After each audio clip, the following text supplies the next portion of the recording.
હવામાન વિભાગે કેરળમાં 31 મેએ ચોમાસું બેસવાનું અનુમાન રજૂ કર્યું છે, પરંતુ કેરળમાં 30 મેના રોજ આગમન થઈ ગયું છે, જે તેના નિયત સમય કરતાં 2 દિવસ વહેલું આગમન ગણાય. સાથે સાથે જ રેમલ વાવાઝોડું પૂર્વ ભારતમાં જવાને લીધે ત્યાં પણ સમય કરતાં 5-7 દિવસ વહેલું જ ચોમાસાનું આગમન થઈ ગયું છે અને હજુ પણ ટૂંક સમયમાં ચોમાસું કર્ણાટક અને તમિલનાડુમાં આગળ વધવા માટે પરિબળો અનુકૂળ છે.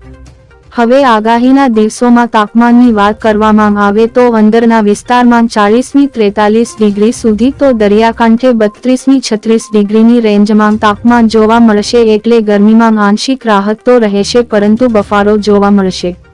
હવે પવનની ગતિની વાત કરવામાં આવે તો પવનની ગતિ આગાહીના દિવસોમાં આંશિક ઘટાડા સાથે 20થી 30 કિમીના પવનો જોવા મળશે, તો અમુક દિવસે બપોર બાદ 30થી 40 કિલોમીટર સુધી જઈ શકે.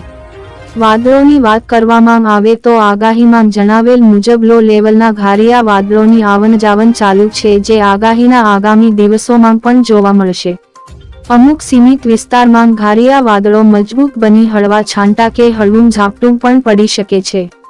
આગાહીના દિવસોમાં પ્રી-મોન્સૂન વરસાદની વાત કરવામાં આવે તો આગાહીના દિવસોમાં ખાસ કોઈ મોટો પ્રી-મોન્સૂન એક્ટિવિટી થવાની સંભાવના નથી. માત્ર સીમિત વિસ્તારમાં ક્યાંક હળવા મધ્યક ઝાપટા પડી શકે છે. આગાહીના પાછળના દિવસોમાં દક્ષિણ ગુજરાતમાં બોર્ડર જિલ્લામાં થોડી પ્રી-મોન્સૂન એક્ટિવિટીની શક્યતા ગણી શકાય. બાકીના વિસ્તારમાં હજુ આગાહીના દિવસોમાં ખાસ કોઈ સારા મોટા વાવણી લાયક વરસાદની શક્યતા નથી.